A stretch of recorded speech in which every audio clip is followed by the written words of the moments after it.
Next thing in terms of doing the work, you obviously need to first prioritize your work. So the most important work is done first, okay? And then investigate, once you've decided that you're going to start on a certain task, you need to investigate that issue further. You do some troubleshooting with it, right? Try to play with a few things to work out exactly what the problem is. You then need to investigate possible solutions. So you might look at your ticketing system and see if you've solved similar issues in the past or if your team has, right? You might also Google the problem.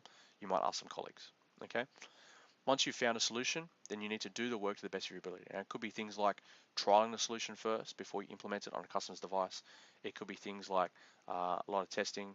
It could be just taking your time and doing the steps precisely. But also do the work as quickly as you can. Okay, so don't rush the job, but don't take forever on it either.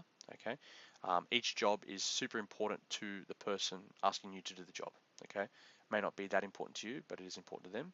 So it's important that you try to get it back to them as quickly as you can. The next thing is again to communicate with the customer. All right, are there delays, unexpected costs, other issues?